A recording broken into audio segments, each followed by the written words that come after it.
Protect yourself and your family from unexpected challenges. Consider accident-only income protection. Click the link in the description to find out more. Yeah, Tyrone McKenna against Crocker, the Battle of Belfast. Cannot wait. Again, talk about tickets, talk about atmosphere. This is going to be red hot on Saturday night. Lewis, I'll start with you. Welcome. Just an amazing time for Irish boxing you saw last week in Dublin, and a big opportunity for all of the winners on Saturday night to move into massive fights in Ireland or around the world on our schedule. And you fancy your chances against this man on Saturday night? For sure. I went against Tyrone, sets me up with huge opportunities, especially heading into next year. I have the platform of the zone, a Belfast v Belfast fight as well at this magnitude. Hasn't happened for years, so I'm excited. What are you expecting from this man? I mean, he's been around now a while, very, very tough, always in exciting fights. He's going to be bang up for it. We know that. Huge amounts of tickets sold by both of you as well. The atmosphere is going to be incredible. Expecting a tough night in the office? Of course. Tyrone's a good fighter. Tough as old boots, as you say. He's durable as well, and he's been around. He has the experience, like he always says. So I'm looking forward to putting on a show and trying to get the opportunity to show everyone what I can do. Tyrone, welcome again. Cracking head-to-head last night. You never disappoint. You know what? It's very uncharacteristic of Lewis to get on like that. So I think he's feeling kind of the pressure and the nerves of the big fight week. It's his first time being on this big stage.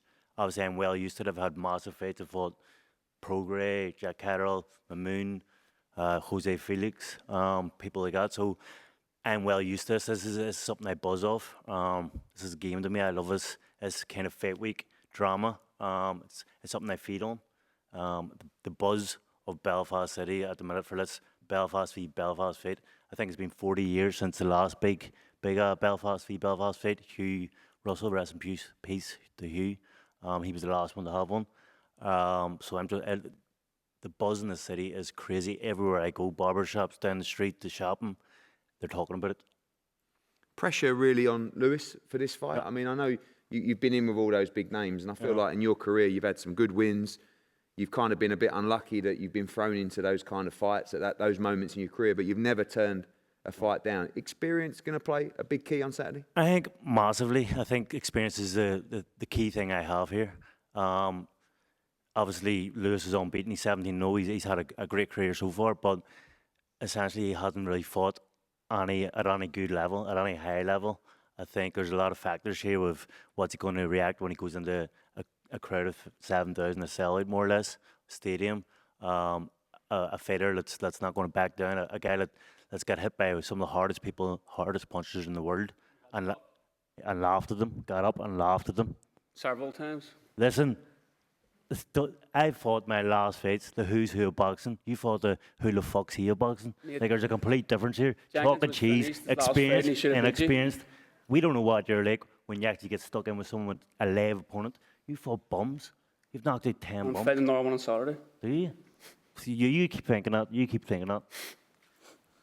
You can tell you're nervous.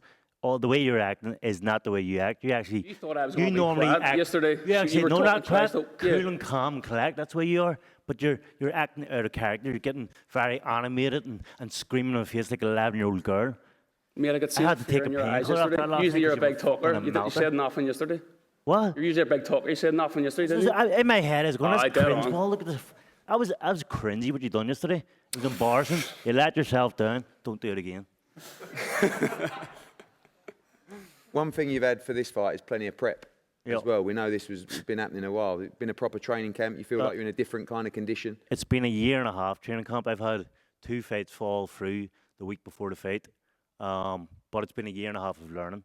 I've been in the gym constantly because of the fights that have fell through. I've been in, I wouldn't say it's inactivity the last year and a half. I've not had the fight, but I've had the fight camps, and it's just been the week before the fight that the fights fell through. So I've had the good sparring.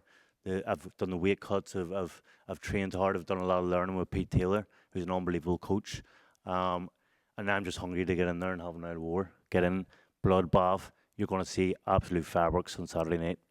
I know you always dig in and you're always prepared to do what it takes, but in this atmosphere, again, boring talking about tickets, but I've seen how many you've sold personally for this fight. The atmosphere, you can't back down in this fight. I could have sold double how much I sold, but I was away in Dublin and there was too much stress of that ticket selling. You know how stressful ticket selling can be. Oh, thanks for that.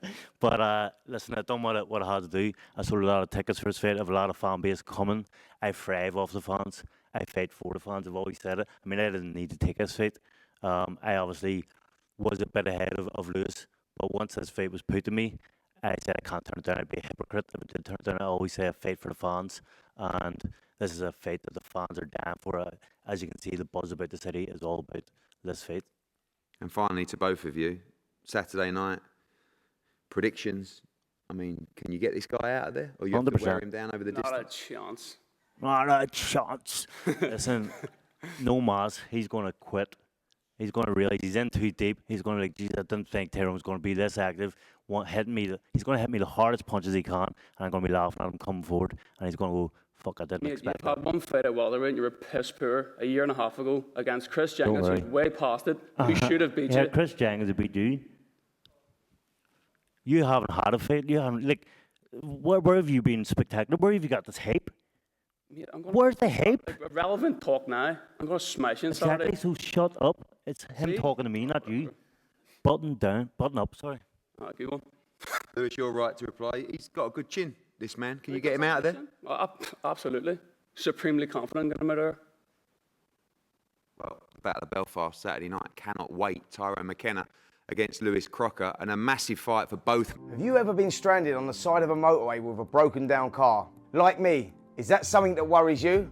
That's where motor breakdown insurance comes in. If your vehicle breaks down, a trained professional will be sent out to get you back on the road. Or if this is not possible within the specified time frame, to transport you to your home or to the nearest garage.